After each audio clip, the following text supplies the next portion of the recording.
귀한 찬양 감사합니다. 찬양해 주신 것처럼 우리가 예수 그리스도 붙잡고 나아가 승리하는 귀한 삶이 되기를 주의 이름으로 간절히 축원합니다. 여러분 혹시 12월 6일이 무슨 날인지 아십니까? 아직 1부, 2부 때 한 분도 맞추시지 못한 문제입니다. 12월 6일은 수능 성적 발표일입니다. 제가 이제 우리 수험생들을 위해서 지금도 계속 기도하고 있는데요. 기도하다가 이번 주에 문득 아이들 12월 초에 아마 성적이 나올 텐데 언제일까 궁금해서 한번 찾아봤습니다. 찾아봤더니 이번 주 금요일이 이제 성적 발표가, 금요일이 아니지, 이번 주 목요일이 그 성적 발표가 되는 날이더라고요. 금요일이 맞죠? 네. 그래서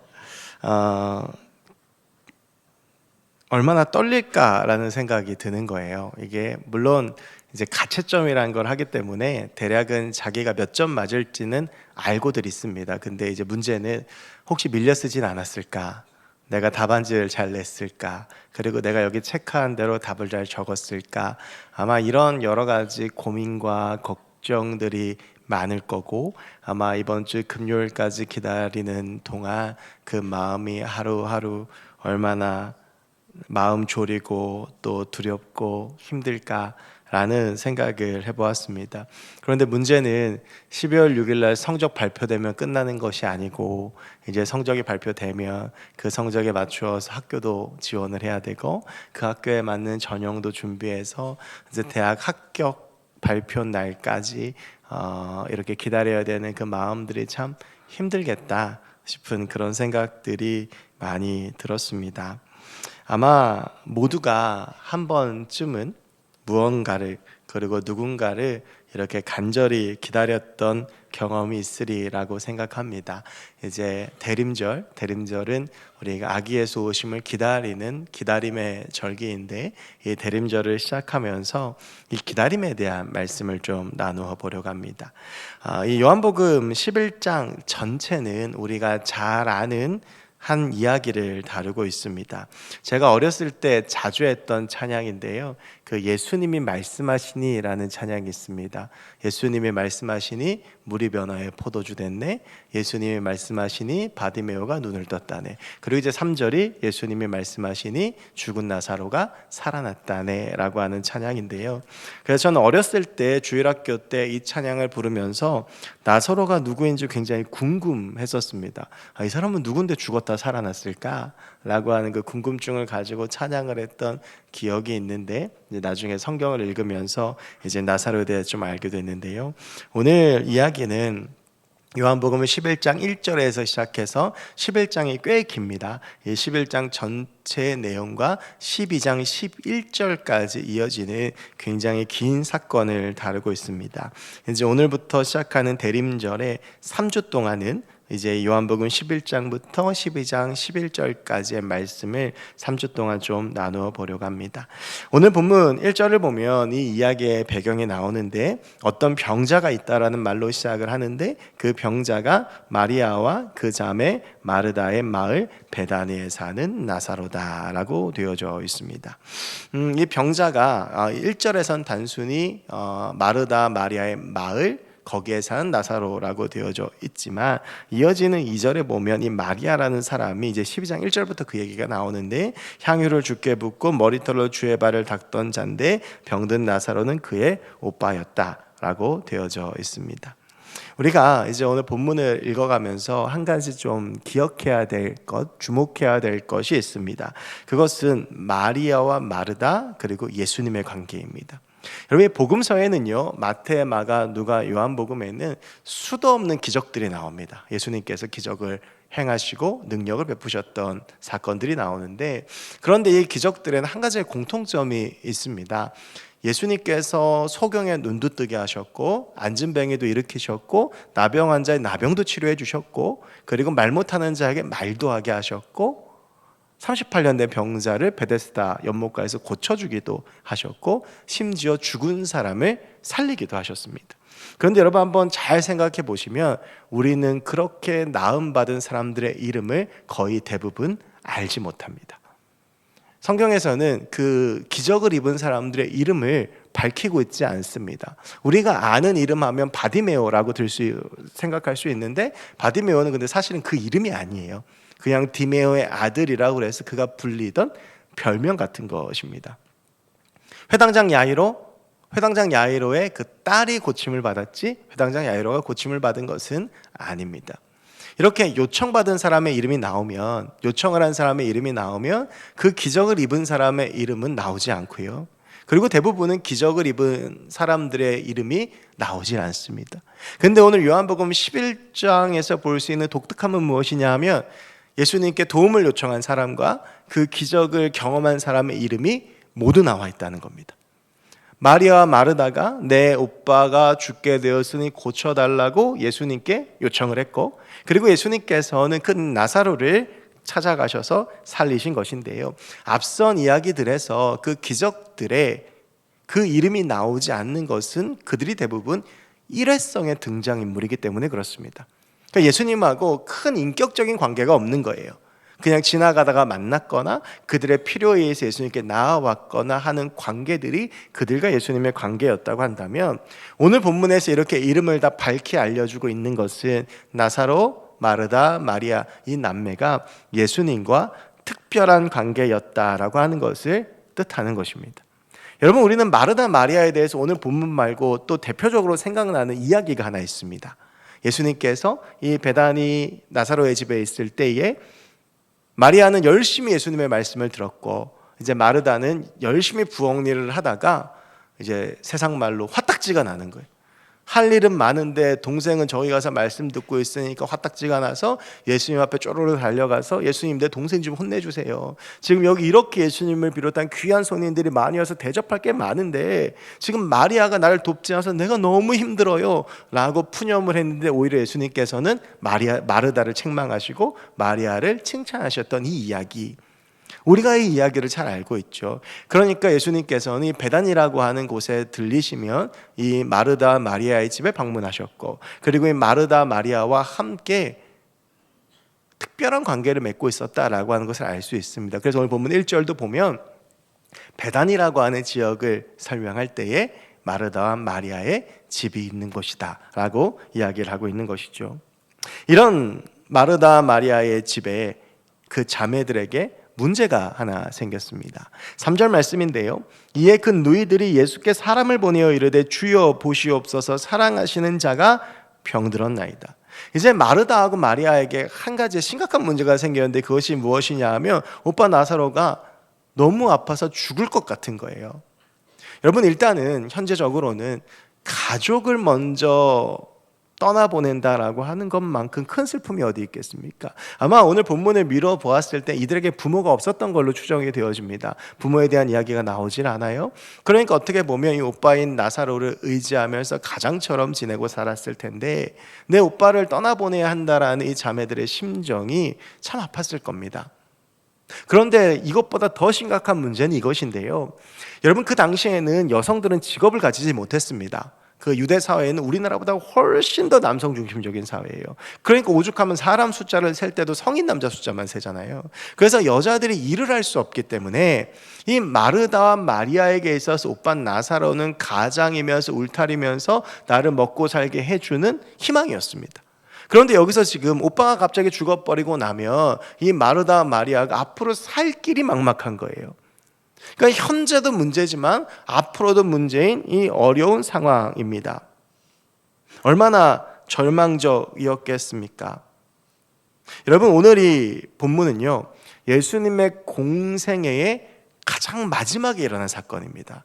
요한복음의 구조를 보면 그렇습니다. 요한복음 11장 1절부터 12장 11절까지 이 사건이 나오고, 그러면서 요한복음 13장에 우리가 아주 잘 아는 사건, 예수님께서 제자들의 발을 씻기신 사건이 나옵니다. 예수님께서 잡히시던 날 밤에 일어난 사건이에요.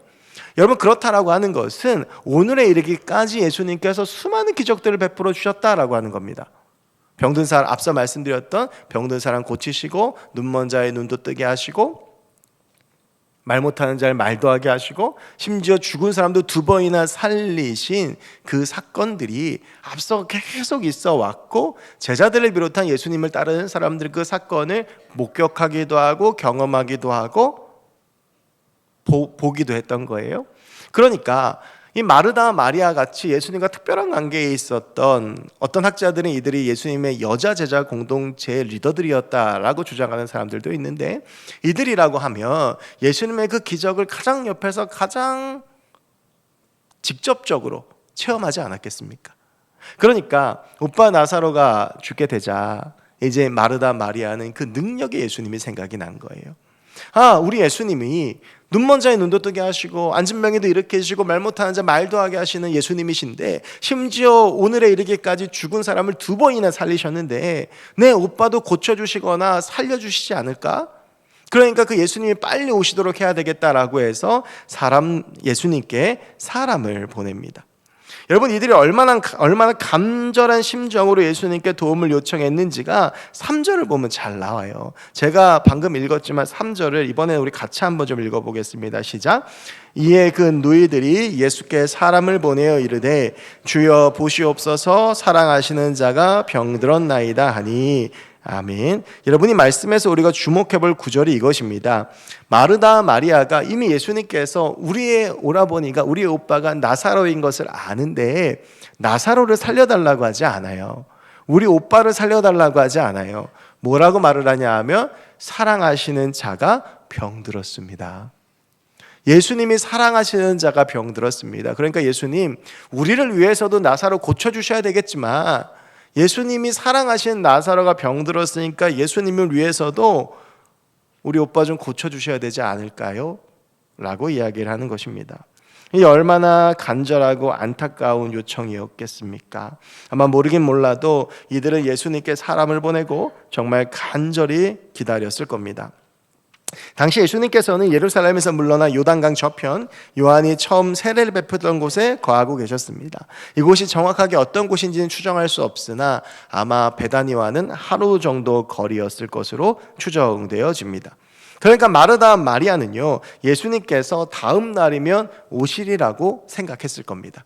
사람을 보내고 그 사람이 가는 시간하고 계산해서 예수님께서 좀 서둘러 오신다면 늦어도 내일 저녁이면 도착하시지 않을까라고 하는 그 생각들을 하고 있었을 것입니다. 아마 우리 삶이요, 예수님 이 소식을 듣고 바로 출발하셨으리라고 확신했겠죠. 여러분, 사람들이 왜 기다리다 보면 또 그렇지 않습니까? 어떤 사람 기다리다 보면 대충 그 사람이 어떤 위치다라고 하면 얼마나 걸리겠거니 라고 하는 계산이 되잖아요. 우리가 교회에서도 누구 기다리다가 시간이 좀 임박했는데 안 오면 전화를 했는데 뭐 내외동이야 그러면 뭐 차로 5분 만에 오겠지라고 생각하지 않습니까? 그러다 이제 한 15분 20분 걸리면 거짓말했구나, 이제 그걸 그때 깨닫게 되죠. 그러니까 이제 아마 이 마르다 마리아도 그 정도 시간의 텀을 계산하고 있었을 텐데 오늘 본문에서 이해할 수 없는 일이 하나 벌어집니다. 여러분, 오늘 이 5절 말씀을 보면 5절에 이런 말씀이 있어요. 예수께서 본래 마르다와 그 동생과 나사로를 사랑하시더니. 여러분, 여기까지 방금 전까지 제가 말씀드린 그 말과 맞죠? 예수님께서 이 마르다, 마리아, 나사로를 특별하게 생각하신 거예요. 그래서 사도 요한이 보기에도 원래 예수가 이 남매들을 사랑했다라고 기록을 하고 있어요. 그리고 나서 6절을 보면 나사로가 병들었다함을 들으셨어요. 자, 여러분, 우리가 논리적으로 한번 생각해 볼까요? 예수님께서 이 남매를 사랑하세요. 마르다 마리아뿐만 아니라 나사로도 사랑하시는데 6절에서 이 나사로가 병들었다함을 들었어요. 자, 여러분, 병들었다함을, 내가 사랑하는 사람이 병들었다라는 것을 들으면 다음엔 어떤 구절이 와야 맞을까요? 빨리 갔다라는 말이 나와야죠. 사랑하는 사람이 병이 들어서 그 사랑하는 사람이 지금 나에게 도움을 요청하는데 내가 그 사람을 사랑한다면 빨리 갔더라라고 하는 것이 나와야 논리적으로 맞습니다. 그런데 6절이 어떻게 끝나냐 하면 그 계시던 곳에 이틀을 더 유하시고 그 소식을 듣고도 이틀을 더 계신 거예요. 근데 중요한 건 뭐냐 하면 그 이틀 동안 무엇을 하셨는지가 나오질 않아요. 그러니까 특별한 일이 없는 거예요. 사랑하시는 자가 병들었다는 이야기를 듣고도 예수님은 이틀을 더 그곳에 계셨다라고 하는 거죠. 여러분, 논리적으로 전혀 맞지가 않습니다. 여러분이 만약에 마르다 마리아 입장이라고 한번 생각해 보십시오. 사람을 보내고는 얼마나 간절한 마음으로 기다리고 있었을까요? 내가 알고 있는 예수님, 그 불치의 병도 말씀 한마디로 고치는 그 예수님만 오시면 지금 저렇게 괴로워하고 아파하고 있는 내 오빠가 사랑하겠다. 그러면서 예수님이 오실 시간을 손꼽아 기다리는 그 기다림이 얼마나 애타고 얼마나 간절했겠습니까? 아마 그들 스스로 이때쯤이면 주님께서 도착하시지라고 생각했을 텐데 그 시간이 지나도 예수님이 오시질 않아요. 무슨 일이 좀 있으시겠지, 좀 늦으시나 보다. 그렇게 하루가 지나고 이틀이 지나도 예수님이 오시지 않고 그 기간 동안 내 오빠 나사로가 죽고 말았을 겁니다. 얼마나 야속하고 얼마나 화가 났겠습니까? 여러분 한번 생각해 보십시오. 여러분 가정에 무슨 일이 있어서 여러분 자녀가 아프다든지 여러분이 수술을 해야 된다라든지 급하게 기도가 필요한 일이 있어서 저한테 전화를 했습니다. 분명히 별로 이렇게 신방도 없고 설교도 없는 그런 날이에요. 멀지도 않아요. 내동에 사시는 분이 저한테 전화를 했어요. 그래서 제가 알겠다고 그러고 전화를 끊고 3일을 안 가면 주일날 제 얼굴 보시겠습니까? 얼마나 야속하고 얼마나 믿고 얼마나 싫겠습니까? 여러분이 마리아와 마르다도 생각했을 거예요. 예수님께서 왜 안 오셨을까? 그러다가 제가 생각하기엔 이런 이유 때문에 안 오셨다라고 결론 냈을 것 같습니다. 그게 이제 오늘 본문을 통해서 추론할 수 있는데, 오늘 본문 8절에 보면 이런 이야기가 나와요. 제자들이 말하되, 이제 7절에서 그 후에 제자들에게 이르시되 유대로 다시 가자고 하시거든요. 이틀을 있다가. 그랬더니 제자들이 말하되 랍비여, 방금도 유대인들이 돌로 치려 하였는데 또 그리로 가시려 하나이까? 이게 어떤 말씀이냐 하면, 오늘 본문전인 10장 말씀을 보면 예수님께서 예루살렘 성전의 솔로몬 행각을 거니시다가 유대인들과 논쟁을 하시고 신성모독이라고 몰려서 맞아 죽을 뻔했다가 세례 요한이 처음 베풀었던 곳으로 피신을 하신 거예요. 그러니까 유대인들한테 맞아 죽을 뻔했다가 지금 이쪽으로 도망 오신 거예요, 쉽게 말하면. 그런데 여러분, 베단이라고 하는 곳은 어떤 곳이냐 하면 11장 18절에 보면 베다니는 예루살렘에서 가깝게 한 오리쯤 되매라고 하는데, 이 오리를 우리식으로 계산하면 안 되고 이걸 원어로 보면 어떻게 되어 있냐 하면 15스타디온이라고 되어 있습니다. 이게 얼마나 되는 거리냐 하면 1스타디온이 185m예요. 그러니까 15스타디온 하면 약 3km 정도 되는 거리입니다. 여러분, 제가요, 저희 교회에서 저희 사택까지가 5km거든요. 그러면 저희 사택보다 더 가까운 거리가 예루살렘과 베다니의 거리예요. 그럼 이건 그냥 한 동네란 이야기예요. 그러니까 마르다와 마리아가 이렇게 생각했을 것 같아요. 예수님께서 예루살렘에서 큰 소동을 겪으시고 이렇게 죽을 뻔해서 도망을 가셔서 그게 무서워서 안 오시는가 보구나. 그래서 예수님께서 내 오빠가 죽게 생겼는데 여기를 안 오시는 거구나 라고 하는 생각에 야속함도 있고 그 가운데에서 서운함도 있었을 거예요. 그러니까 예수님께서, 우리 다음 주에 나눌 말씀이지만, 도착을 하시거든요. 나사로가 죽은 지 사흘 지나서. 왜냐하면 나흘 지나서 유대인들은 죽으면 그날 장사를 하거든요. 그래서 나흘 지나고 왔는데 마르다는요, 예수님께 뭐라고 말을 하냐면, 예수님께서 여기 계셨더라면 내 오빠가 죽지 않았을 겁니다. 여러분, 이게 예수님의 능력을 인정하는 이야기가 아니라 화가 나서 하는 이야기예요. 마리아는 한술 더 떠요. 그렇게 예수님을 사랑했던 마리아가 코빼기도 안 비칩니다. 예수님이 오셨는데. 이건 뭐예요? 삐진 거예요. 그러니까 보기도 싫다 그거예요. 마르다와 마리아는 예수님께서 무서워서 안 오셨다라고 생각하는데, 그런데 여러분 생각해 보세요. 그랬다면 아예 안 오셨겠죠? 그런데 예수님께서 일부러 시간을 지체하시고 나서 나흘 후에 오셨어요. 그 이유가 무엇일까? 오늘 우리가 그 이유를 두 가지로 좀 생각해 보려고 합니다. 첫 번째는요, 하나님의 시각과 내 시각은 다릅니다. 오늘 예수님께서 이틀을 지체하신 것은 그 시간을 지체하는 것이 예수님께는 아무런 의미가 없었기 때문이에요. 여러분, 11절 말씀이 이렇게 되어져 있습니다. 이 말씀을 하신 후에 또 이르시되 우리 친구 나사로가 잠들었도다. 그러나 내가 깨우러 가노라. 제자들이 이 말 이해 못해요. 그래서 나중에 예수님께서 야, 나사로 사실은 죽은 거야 라고 말씀하시는데, 예수님에게 있어서 나사로의 죽음은 무엇이냐 하면 죽음이 아니라 잠들어 있는 겁니다. 예수님은 회당장 야이로의 딸을 살리실 때 똑같은 말씀을 하세요. 그 소녀의 죽음 때문에 슬퍼하는 이들 향해서 뭐라고 말씀하시냐면, 이 소녀는 죽은 것이 아니라 잔다 라고 말씀하시고, 마가복음을 보면 달리다 꾸 마셔가지고 일어나라 해서 이 소녀 일으켜 세우시잖아요. 여러분, 예수님에게 있어서 나사로도 회당장 야이로의 딸도 죽은 게 아니라 자는 거예요. 왠지 아세요? 예수님이 다시 살리실 거니까요. 그러니까 지금 예수님께는요, 이틀을 빨리 가나 지금 늦게 가나 아무 상관이 없어요. 어차피 살리실 수 있고 어차피 살리실 것이기 때문입니다. 같은 문제를 보는데 사람의 시각과 하나님의 시각이 다른 거예요. 마르다 마리아는 지금 내 오빠를 고쳐주지 않으면 큰일 날 것처럼 생각했고 정말 큰일 나서 죽은 것처럼 여겨졌지만, 예수님이 보시기에는 어차피 살릴 건데, 어차피 내가 도와줄 건데 이틀 더 있어도 아무 문제도 안 되는 것이죠. 여러분, 우리가 신앙생활 하다가 이런 딜레마에 많이 빠집니다. 내 눈으로 보고 내 눈으로 이 문제를 판단해 볼 때에 도무지 이해가 안 되는 거예요. 하나님께서 왜 이렇게 하시는지 이해가 안 되고 도대체 왜 이런 일들이 내 삶 가운데 벌어지지 이해는 안 되는데, 여러분, 그럴 때 우리 가운데 필요한 것이 무엇이냐면 내 시각으로 그 문제를 해석하고 바라보는 것이 아니라 하나님의 시각으로 그 문제를 바라보고 하나님의 시각으로 그 문제를 해석해야 되는 겁니다.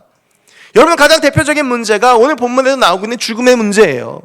여러분, 죽음이라고 하는 것이 그렇습니다. 인간에게 있어서 그것만큼 힘들고 아프고 슬프고 절망스러운 일이 어디 있습니까?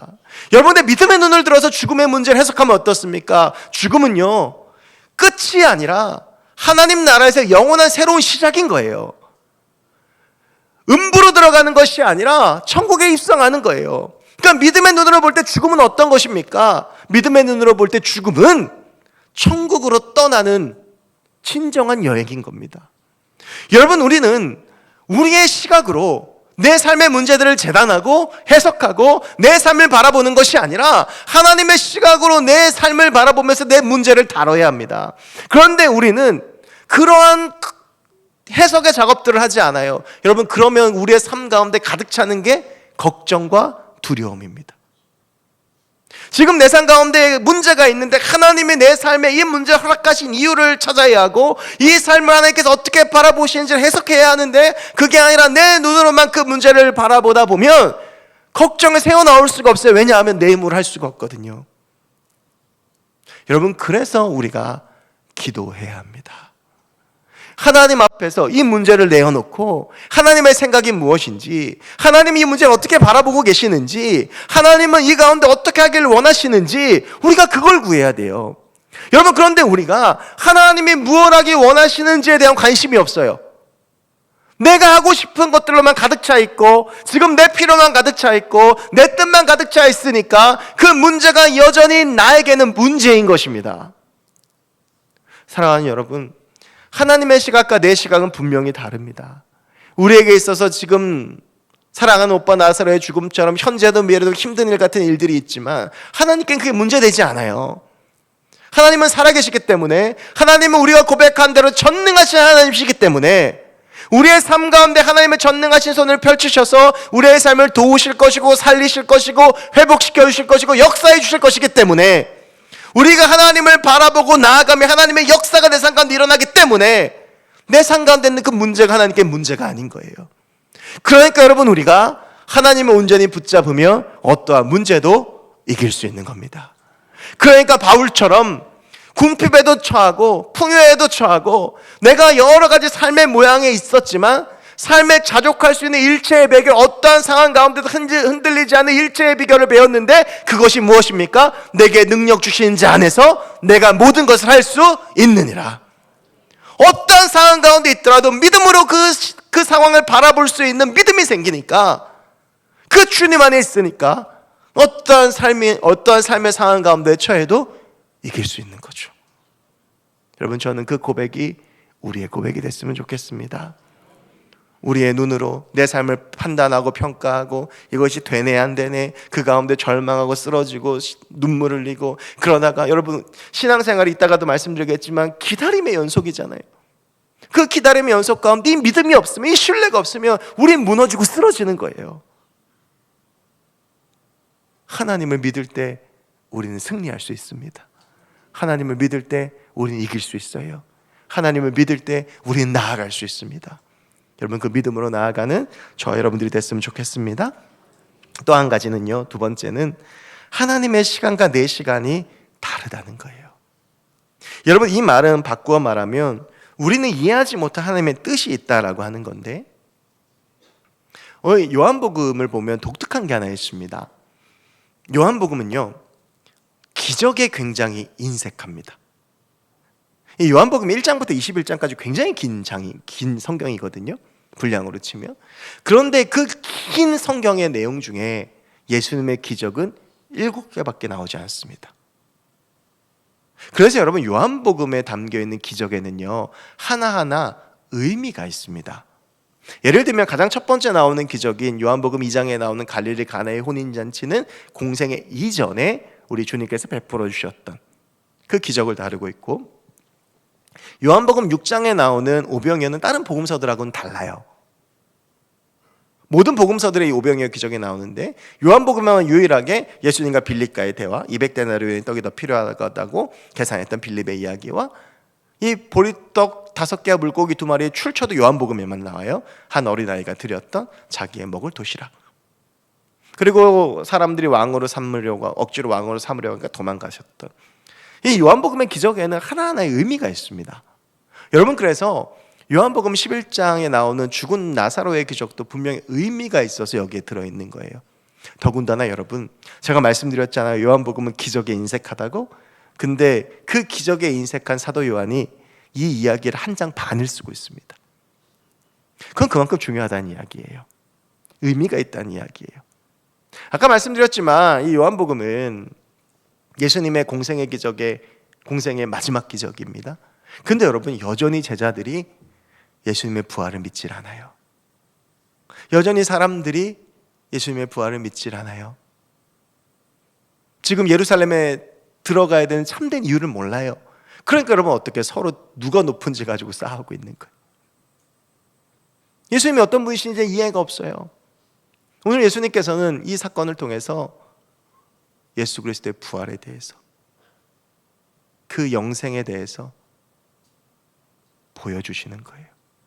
여러분, 앞선 두 부활 사건과 오늘 사건에 다른 점이 하나 있습니다. 이제 예수님께서 죽은 사람을 3번 살리시거든요. 회당장 야이로의 딸을 살리시고, 누가복음 7장의 나인성 과부의 아들을 살리시고, 이제 오늘 나사로를 살리세요. 근데 앞선 두 사건은요, 죽자마자 살아났습니다. 회당장 야이로가 내 딸 죽어갑니다라고 요청을 했고, 예수님께서 그 야이로의 집에 가다가 야이로의 딸이 죽어요. 그래서 막 사람들이 울고 있잖아요.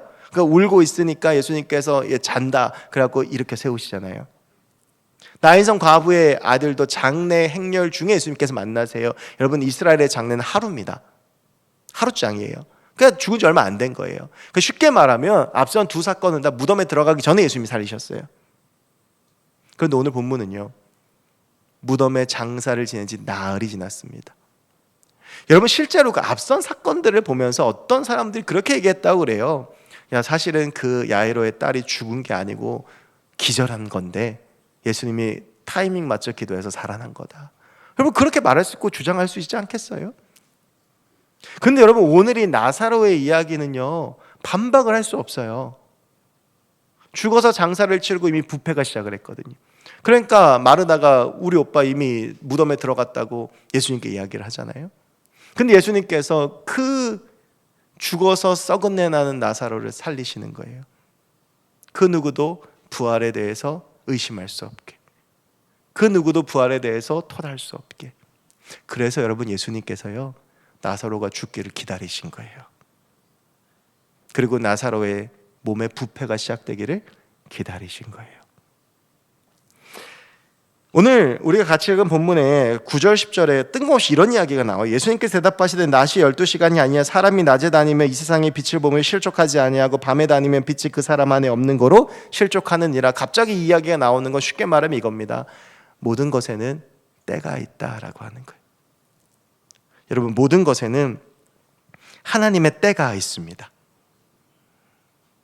우리에게는 막 급한 일이 있어요. 막 조바심이 나는 일이 있어요. 그런데 하나님께는 하나님의 때가 있어요. 여러분, 그런데 그걸 기억하셔야 됩니다. 그래서 우리가 그 하나님의 때를 기다리잖아요.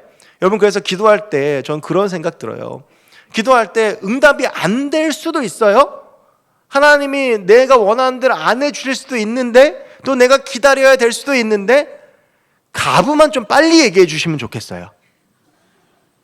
기도하면 예스면 예스, 노면 노, 그래 아니다 라는 대답만 좀 빨리 주시면 좀 편하잖아요. 그런데 가부도 좀 늦게 알려주시는 것 같아요. 그러니까 어때요? 기다리고 간절해지잖아요. 그게 우리의 신앙생활인데, 그런데 하나님의 때가 반드시 우리 가운데 있다라고 하는 거죠.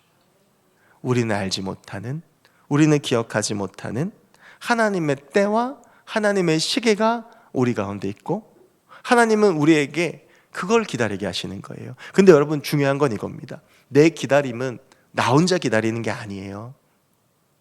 여러분, 그런 생각 해보셨어요? 이틀 동안을 가고 싶지만 나사로에게 가지 못하고 사랑하는 나사로가 죽어가는 그때를 기다린 예수님의 심정은 어땠을까요? 그래서 예수님께서 나사로의 무덤 앞에서 그리 우셨나라는 생각도 저는 들어요. 얼마나 가고 싶으셨을까요? 얼마나 가서 빨리 도와주고 싶으셨을까요? 그런데 아직 때가 되지 않은 거예요. 여러분, 우리의 기다림은 나 혼자 기다리는 게 아니라 하나님도 기다리시는 겁니다. 그리고 나의 기다림과 하나님의 기다림 그 끝에서 하나님의 역사가 나타나는 겁니다. 사랑하는 여러분, 지금 비록 이해가 되지 않는 일들이 우리의 삶 가운데 있습니다. 그리고 언제까지 기다려야 될지도 모르겠는 문제도 있습니다. 그런데 분명한 것은 무엇이냐 하면, 이 기다림이 나 혼자 가지는 기다림이 아니라 하나님도 지금 기다리고 계신다라고 하는 거예요. 그리고 그 하나님의 때가 되면 하나님은 분명히 반드시 나의 삶 가운데 역사하신다는 것입니다. 사랑하는 여러분, 우리가 그 하나님의 때를 바라보면서 하나님의 때를 기다리면서 하나님과 함께 나아가는 저와 여러분들이 됐으면 좋겠습니다. 여전히 나를 기다리시고 나의 삶의 때를 기다리시고 나를 위해 일하시는 전능하신 그 하나님, 우리가 그 하나님 신뢰하면서 주의 때를 기다리고 믿음으로 나아가며 우리의 삶 가운데 늘 은혜를 베풀어 주시고 우리의 삶 가운데 실망시키지 않으시고 신실하시고 동일하신 하나님, 상황에 따라 감정에 따라 움직이시는 분이 아니라 나를 향한 그 신실한 마음으로 바라보고 계시며 역사하시는 그 하나님의 놀라운 은혜와 역사가 우리의 삶 가운데 나타나게 될 줄로 믿습니다. 그 하나님 바라보며 그 때를 기다리며 그 주님 붙잡고 나아가 승리하는 우리 모두가 될 수 있기를 주의 이름으로 간절히 축원합니다. 기도하겠습니다. 하나님, 감사합니다. 오늘 하나님의 때를 바라보고 기다리며 우리가 이 시간 함께 기도합니다. 믿음 가운데 선 우리가 되게 하시고 하나님 신뢰함이 흔들리지 않고 신실한 주님 바라보며 걸어가는 우리 모두가 되게 하여 주시옵소서. 감사드리며 예수 그리스도의 이름으로 기도하옵나이다. 아멘. 제가 오늘 말씀을 묵상하면서 참 많이 듣고 불렀던 찬양인데요, 하나님께서는 우리를 실망시키지 않으시고 언젠가 공평과 은혜로 우리를 붙잡아 주시고, 그래서 지나온 세월들을 사실 돌아보면 어느 것 하나 주의 손길이 안 미친 것이 없습니다. 하나님께서는 우리의 삶에 늘 선하게 인도하시는 분이시고 주의 때가 되면 그 때가 참에 하나님의 뜻을 보여주시는 신실하신 하나님이신 줄로 믿습니다. 우리가 그 하나님을 이 시간 함께 찬양으로 고백했으면 좋겠습니다. 우리 하나님 한 번 더 나를 같이 찬양하시겠습니다.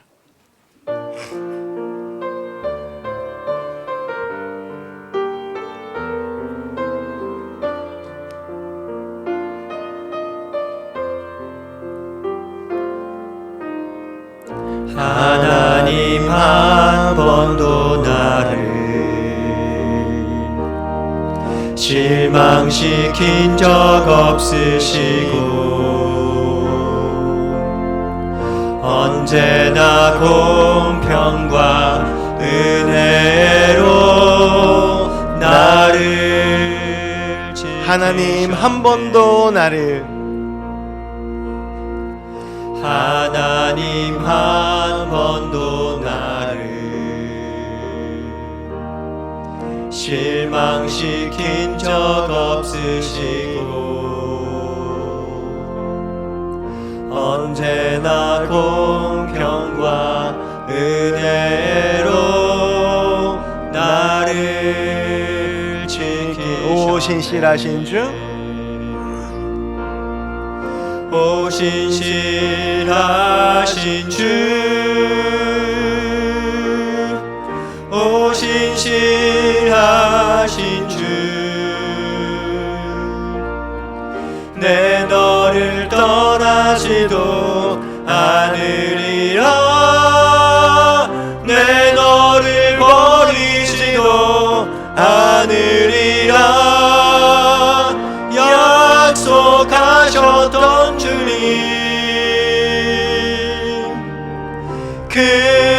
약속을 지키사 이후로도 영원토록 나를 지키시리라. 우리 다시 한 번 더 고백하겠습니다. 하나님 한 번도 나를 실망시킨 적 없으시고 하나님 한 번도 나를